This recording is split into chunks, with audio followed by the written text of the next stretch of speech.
Quando a gente vai lá na lição 459 do Livro dos Espíritos, está lá, sobre a influência que que eles têm, é muito grande. Nossos pensamentos, nossos atos, né? E essa influência é muito maior do que a gente imagina. Inclusive, na lição fala que muitas vezes é tão intensa que eles é que nos conduzem, né? Conduzem os nossos pensamentos, nossos atos. E é interessante a pergunta de Kardec, né? Que ele não fala a influência na vida, ele fala nos nossos pensamentos e nas nossas ações, quer dizer, com muito mais profundidade e com muito mais propriedade, né? A pergunta ela é bem... Já a 460 fala que a nossa alma é o espírito que pensa. Então são inúmeros pensamentos que abordam, né, que chegam até nós, porque a gente é como essa antena que acaba, né, tendo contato com todas essas energias à nossa volta, né? Toda essa vida que acaba circulando ao nosso redor, né? E muitas vezes são pensamentos antagônicos, contrários, coisas que vão contra, muitas vezes, a nossa maneira de ser, as nossas convicções, né? E aí que está essa grandeza. Nós temos que ter esse discernimento para que a gente não vá, de certa forma, pensar que todas esses pensamentos, essa influência é toda nossa. Então por isso que nós temos o livre-arbítrio, para pensar exatamente aquilo que a gente deve seguir, que tipo de pensamento, que inspiração, ou que influência está tendo para que a gente não tenha o descontrole e E, não venha... e tem como saber se o pensamento é nosso ou não? Porque, vamos supor, muitas vezes a gente nem para se conhecer a ponto que você falou assim, tem pensamentos que são antagônicos ali, né? Mas às vezes a gente não identifica nem sequer que não são nossos, né? A gente acaba achando que é nosso. E como saber o que é nosso, o que não é? Tem uma forma?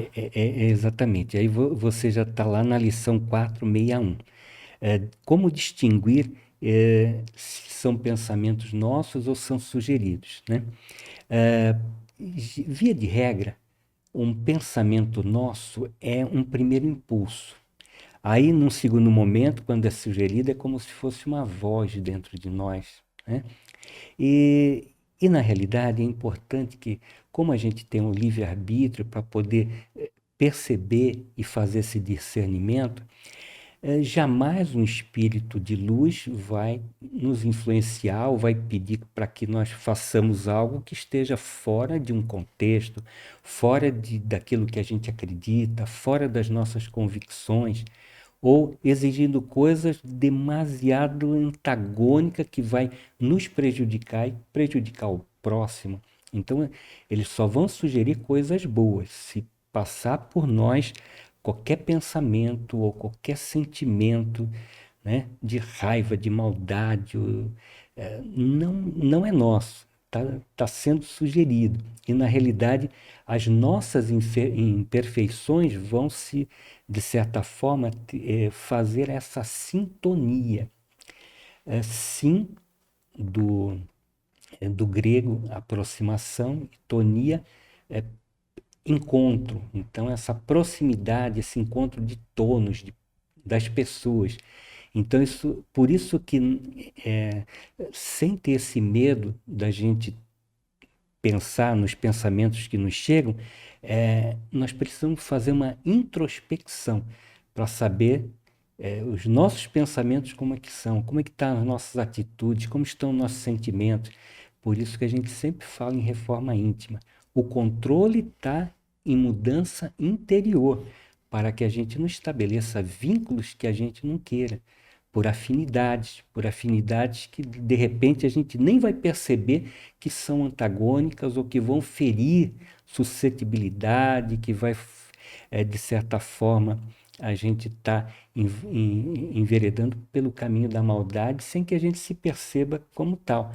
Então é importante que a gente faça essa reflexão e também que a gente não deixe que o orgulho, a soberba, nos encastele. É preciso que a gente ouça, porque muitas vezes, como Emmanuel fala, que nossos inimigos são nossos examinadores. E são mesmo. Mesmo aqueles que são nossos inimigos podem nos dar informações preciosas. Então é importante que a gente tenha olhos para ver e ouvidos para ouvir, né? O que você achou desse corte? Coloca aqui nos comentários a sua opinião sobre esse tema. Para ver o episódio completo, é só pesquisar Recomeçar Podcast Espírita. E caso tenha ficado alguma dúvida sobre a doutrina espírita, é perfeitamente normal. Procure ler as obras de Allan Kardec.